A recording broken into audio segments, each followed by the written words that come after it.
दोस्तों,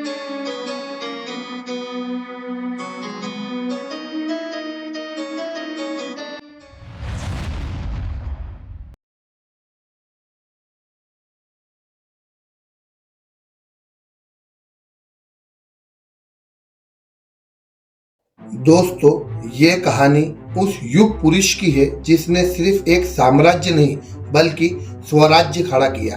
एक ऐसा राजा जिसने गुलामी की बेड़ियां तोड़कर हर भारतीय के दिल में आजादी की लौ जलाई। 19 फरवरी 1630 शिवनेरी के किले में शाहजी राजे और जीजाबाई के घर एक बच्चे का जन्म हुआ। उनका मूल नाम था शिवाजी भोसले। उनके पिताजी शाहजी राजे भोसले बीजापुर के दरबार में ऊंचा अधिकारी थे। शिवाजी का लालन पालन उनकी माता जीजाबाई की देखरेख में हुआ। 1630 में जब शिवाजी का जन्म हुआ तो भारत के पश्चिमी भाग में 3 इस्लामी सल्तनत हुआ करती थी। अहमदनगर की निजामशाही, बीजापुर के आदिलशाही और गोलाकुंड की कुतुबशाही। यह तीनों आपस में लड़ते रहते थे। छत्रपति शिवाजी महाराज को जंग की ट्रेनिंग और प्रशासन की समझ दादोजी कोंडदेव जी से मिली थी, जो बीजापुर सल्तनत में जनरल के पद पर तैनात थे। इसी दौरान इधर शिवाजी छोटी उम्र में ही कमाल कर रहे थे। वह युद्ध की रणनीति बनाने में माहिर हो रहे थे। उन्होंने सीमित संसाधनों के बावजूद छापेमारी युद्ध कौशल में महारत हासिल कर ली थी। महज 16 साल की उम्र में तोड़ना पर कब्जा करके शिवाजी ने अपने युद्ध कौशल का लोहा मनवा लिया था। 1646 में सुल्तान मोहम्मद आदिल शाह बीमार पड़ गया। उसकी बीमारी के चलते बीजापुर की सल्तनत और कमजोर हो गई। इस वक्त का फायदा उठाते हुए शिवाजी ने तोड़ना किले पर धावा बोला और कब्जा कर लिया। वहां मिले बड़े खजाने को शिवाजी ने जब्त कर लिया। यह बीजापुर के सुल्तान को उनकी तरफ से मिला पहला तगड़ा झटका था। 2 साल के भीतर शिवाजी ने पुणे के आसपास की कई महत्वपूर्ण किलों पर अपना कब्जा जमा लिया। इनमें कोरना और पुरंदर जैसे वे किले शामिल थे जो बीजापुर के ताकतवर हिस्से माने जाते थे। बाद में शिवाजी ने राजगढ़ किले पर कब्जा कर लिया। उन्होंने पुणे के पूर्व सुपा, बारामती और इंदापुर के आसपास के क्षेत्रों को भी अपने सीधे नियंत्रण में ले लिया। सल्तनत के भीतर इन घटनाओं ने खलबली मचा दी। आदिल शाह के सामने शिवाजी को बंदी बनाने की और उन पर कड़ी कार्रवाई करने की मांगे उठने लगी। लेकिन यह वह दौर था जब आदिल शाह शिवाजी के बढ़ते प्रताप से आतंकित हो चुका था। आदिल शाह शिवाजी को बंदी नहीं बना सका, लेकिन उसने उन पर कार्रवाई करने के लिए एक दूसरी चाल चली। 1648 में आदिल शाह ने शिवाजी के पिता शाहजी को गिरफ्तार करवा लिया। सूचना मिलते ही शिवाजी आग बबूला हो उठे। उन्होंने नीति और साहस का सहारा लिया और छापेमारी कर जल्द ही अपने पिता को इस केस से आजाद करा लिया। बीजापुर में शिवाजी की गतिविधियां फिर से बढ़ने लगी। बीजापुर की मुख्य रानी बड़ी बेगम साहिबा ने अपने दरबारियों को ललकारते हुए पूछा कि बीजापुर में ऐसा कौन सा शख्स है जो शिवाजी को कुचलने की ताकत रखता है। जवाब में आदिल शाही हुकूमत के सबसे बड़े लड़ाके अफजल खान ने बीजापुर के दरबार में डींगना हाकी कि शिवाजी कौन है, उसे यह जंजीरों से बांधकर लाऊंगा और ऐसा करने के लिए मुझे अपने घोड़े से नीचे तक उतरने की जरूरत नहीं पड़ेगी। असल में अफजल खान की शिवाजी के परिवार से बहुत पुरानी दुश्मनी थी। शिवाजी के पिता शाहजी राज भोसले और अफजल खान दोनों ही बीजापुर सल्तनत के लिए काम किया करते थे। शिवाजी के पिता शाहजी को एक समय अफजल खान ने ही गिरफ्तार किया था और उन्हें जंजीरों में जकड़कर बीजापुर ले गया था। शिवाजी और उनकी मां जीजाबाई का मानना था कि शिवाजी के बड़े भाई संभाजी की हत्या में भी अफजल खान का ही हाथ था। शिवाजी के मन में अफजल खान की छवि एक ऐसे व्यक्ति की थी जिसने उनके पिता के साथ बुरा सलूक किया था और उनके भाई की हत्या की साजिश भी रची थी। ऐसे में जब अफजल खान ने शिवाजी को पकड़ने का बेड़ा उठाया तब दोनों के बीच कई संदेशों का आदान प्रदान हुआ और अंत 10 नवंबर 1659 को दोनों की मुलाकात तय हुई। मुलाकात के लिए यह तय हुआ कि कोई हथियार नहीं लेकर आएगा, पर शिवाजी अफजल खान के बारे में जानते थे। इस मुलाकात के दौरान अफजल ने शिवाजी को अपनी बाहों के घेरे में लेकर मारने की कोशिश की, पर शिवाजी इस चाल को पहले ही भाप चुके थे और उन्होंने अपनी हाथ में बगनक यानी बाघ के नाखून को छिपाकर रखे थे। इस बनक से वार कर शिवाजी ने अफजल खान को मौत के घाट उतार दिया। अपने सेनापति को मरा पाकर अफजल खान की सेना वहां से भाग खड़ी हुई। अब चलते हैं हमारे वीडियो के दूसरे भाग में। कई लोग ये कहते हुए पाए जाते हैं कि शिवाजी मुसलमान के विरोधी थे, उनका लक्ष्य इस्लाम का विरोध करना था, उनकी सेना में कोई मुस्लिम नहीं थे। पर दोस्तों, ऐसा नहीं है, ये सच में बिल्कुल विपरीत है। आइए हम देखते हैं।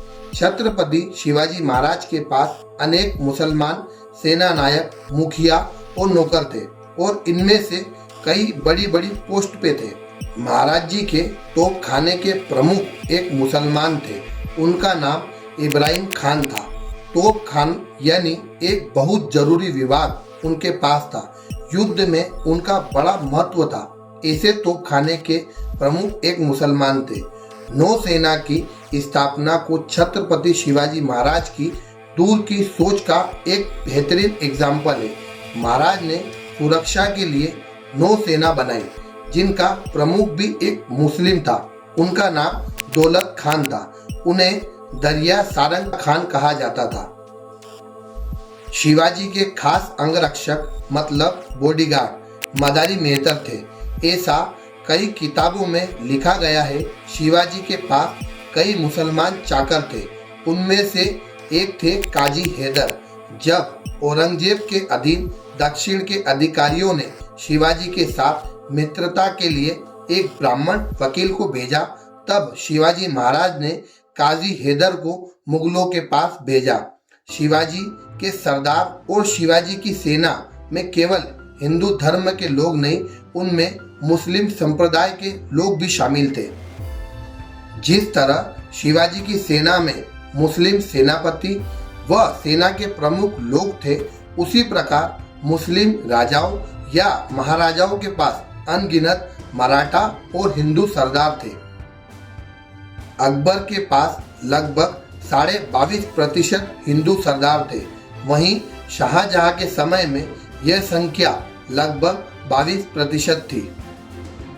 वही हमारे वीर राजा महाराणा प्रताप की सेना के प्रमुख हकीम खान सूरी के नेतृत्व में पठानों की एक बड़ी टुकड़ी थी, जिन पर हमने एक वीडियो बनाई थी।